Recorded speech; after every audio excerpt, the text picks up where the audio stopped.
Sejam muito bem-vindos a mais um vídeo nesse canal e hoje eu trouxe um vídeo aqui pra vocês um pouco diferente porque eu estava organizando o meu quarto, né, e organizando minhas coisas pra 2020 e eu acabei encontrando uns livros e aí eu acabei percebendo que todos os meus livros favoritos eu tenho aqui em casa, com exceção de um. Então eu decidi trazer aqui pra vocês alguns livros que eu gosto, tanto pra indicar pra vocês, porque realmente são histórias muito boas, quanto também deixar registrado aqui os meus livros favoritos. Então se você gosta de vídeos como esse, não se esqueça de se inscrever aqui no canal, porque eu tô sempre postando vídeo por aqui. E também deixa o seu like pra eu saber que você gosta desse tipo de vídeo e possa trazer mais vídeos sobre leitura, porque assim, eu gosto muito de leitura, já tive até um canal só de livros, então assim, se vocês gostarem, eu posso estar trazendo aqui mais indicações de leituras para vocês. Então, bora começar. Então, o primeiro livro que eu trouxe aqui, que eu tenho, gente, eu tenho esse livro há muito tempo, eu vou até reler ele, que é Precisamos Falar sobre Kevin. E, gente, esse livro aqui que eu tenho, ele é com a capa do filme. E, assim, eu gosto de livros com capa de filme se o filme, tipo, honrou ali o livro, sabe? E eu acho que o Precisamos Falar sobre Kevin fez isso. Eu gosto muito desse livro, a história dele é incrível. Ele conta a história do Kevin, né, que ele é um psicopata. Ele é contado sobre a perspectiva da mãe do Kevin. Então, ela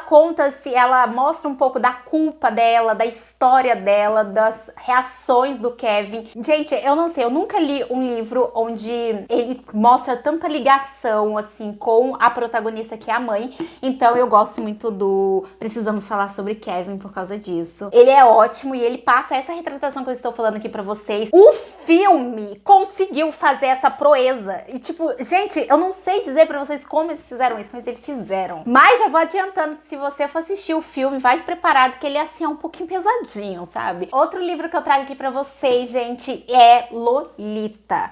E assim, é do Vladimir Nabokov, é Lolita. Eu acho que é impossível alguém nunca ter ouvido falar sobre Lolita, nem que seja pelo filme. E eu gosto muito do livro. E o porquê que esse livro aqui, ele é o meu favorito? Porque ele me mostrou o quão distorcido pode ser uma história do livro pro filme, sabe? Tem o protagonista, né, porque ele é contado sob a perspectiva do cara lá, do senhor, né? Eu digo senhor porque ele já era bem mais velhinho que ela. E ele se apaixona por ela e aí ele conta ali a história e o que tudo aconteceu, sabe? Desde o começo até o caos. E o livro, ele é isso. Mas o filme, eles conseguem, assim, sabe? Tem gente que fala de Lolita como se fosse um romance. Tem gente que fica com raiva da Lolita. E assim, gente, eu não sei. Assim, é uma experiência muito diferente, sabe? Lê esse livro e assiste o filme Lolita e você vai entender o que eu tô falando. Porque só vai, sabe? Mas é o meu favorito. Assim, eu gosto dele muito, mas eu li ele uma única vez porque ele é pesado. E a leitura dele não é fácil, já vou adiantando. Então eu li ele uma única vez e vi o filme, deu esse impacto todo e fiquei com Lolita como livro favorito. O outro livro que é meu favorito, gente, esse livro aqui se chama Um Pedido às Estrelas. Era só aquele livro que você pega pra ler sem esperar muito dele e, tipo, ele me surpreendeu muito. Ele conta a história de um casal e a mulher, que se eu não me engano é Ellie o nome dela, ela sofre um acidente e ela acaba se machucando e ela tem morte cerebral. Só que ela estava grávida e o feto tá ali, só que ela estava no meio da gravidez. E aí o que acontece? O pai da criança quer que eles mantenham os aparelhos ligados pra criança nascer, sabe? Tentar fazer com que salve a criança.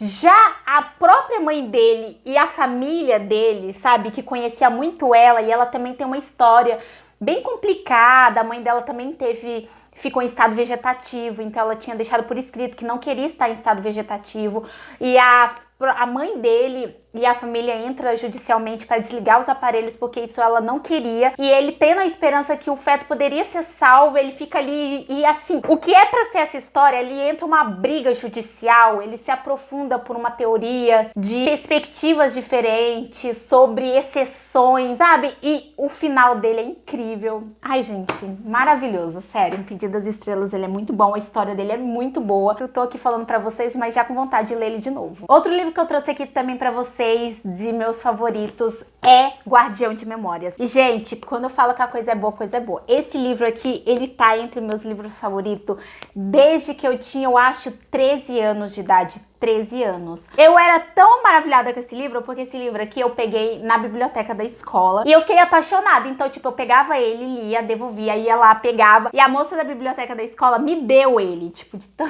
apaixonada que eu era por esse livro. E ele tá aqui até hoje, ele é incrível, a história dele é muito boa. Ele conta a história de um médico e ele tem a esposa dele, e a esposa dele tá grávida de gêmeos. E aí, numa tempestade, ela começa a entrar em processo de parto e ele é forçado a fazer o próprio parto dela, tipo, não tem o que fazer, tipo, e aí tá ele, a enfermeira dele, e ele faz o parto dos filhos dele. Só que quando nasce, o menino, ele é saudável e a menina, ela demonstra sinais de síndrome de Down. E aí ele, gente, eu não sei o que dá nesse homem. Ele pega e pede pra enfermeira deixar a criança com síndrome de Down num orfanato, porque ele já tinha histórico na família dele que a irmã dele tinha uma doença, e ele passou a vida dele inteira vendo a família dele com essa insegurança de perder a irmã, e ele não queria condenar, digamos assim, a família dele a isso. Essas foram as razões dele. A moça simplesmente vai embora e leva o bebê e começa a criar ela, e aí a gente tem esses dois lados da história, que é o lado da enfermeira criando a filha dele. Ele não sabia, né? Ele acha que a enfermeira simplesmente deu a criança no orfanato. E toda a luta dela para o direito da filha dela, né? Porque ela tem a menina como filha. Como uma pessoa com síndrome de Down pode sim levar uma vida normal, e ela luta por isso e conta a história dela incrível. E também temos o lado da família dele e ele, porque ele não conta pra esposa dele o que ele fez e como que tudo se reflete ao longo da vida dele, na família dele, essa decisão dele ali na hora, sabe? E, gente, profundo, viu? Falar pra vocês, é profundo isso aqui. Eu gosto muito.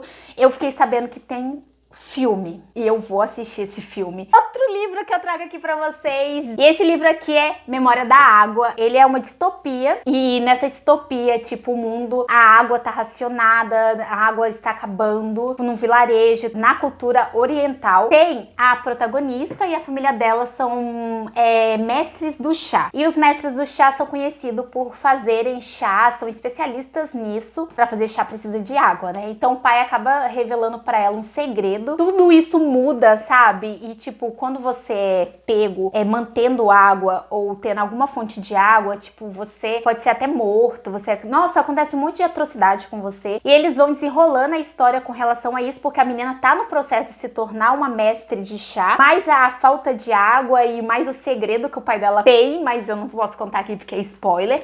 E tudo isso é contado com uma serenidade que eu nunca vi.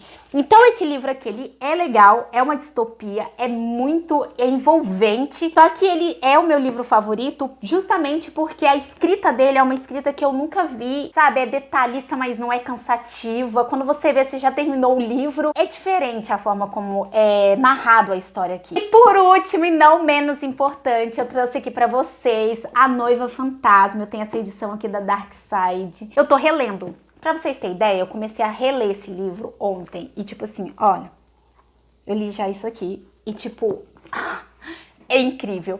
E esse livro aqui conta a história da Lilan. E a Lilan, ela é uma menina que era de família, assim, financeiramente boa. Só que a mãe dela morre, o pai dela pega uma doença e fica com o rosto meio desfigurado. E ele acaba se isolando. Por ele se isolar, ele acaba deixando os patrimônios da família ser cuidado por outras pessoas. E essas outras pessoas acabam falindo, né, o negócio dele. Porque é aquela coisa, né? Você quer que o seu dinheiro seja bem cuidado? Cuide você mesma, né? E aí ele acaba se vendo numa situação onde a família dele tá decretando praticamente falência. E ela recebe uma proposta inusitada de ser uma noiva, mais uma noiva de um fantasma. O cara que a família quer que case, tipo, a família pede ela em casamento, porque é assim que as coisas funcionam, e simplesmente o cara já morreu. Só que a família que está pedindo, né, e fazendo toda essa proposta, é a família mais rica dali onde ela mora. Então ela fica ali entre falência, a família muito rica, essa coisa inusitada de se casar com um fantasma. E aí chega um certo momento que ela começa a ter sonhos com esse contato com esse fantasma. E aí tem todo o mistério ao redor da morte dele. E, gente do céu, céu, o negócio é muito bom. Tem uma questão que é incrível, porque esse livro aqui, ele vai ter uma minissérie na Netflix, tipo, é uma minissérie mesmo, sabe? Porque não é uma série com várias temporadas, mas parece que ele vai ser dividido em 3 episódios e vai lançar dia 23 de janeiro desse mês. Então eu tô relendo ele por causa disso. Então esses aqui são os meus favoritos da vida, então muitos eu vou reler, porque eu não lembro com detalhes, e por que não reviver e relembrar o porquê que eles se tornaram favoritos, não é mesmo? E é isso, até o próximo vídeo.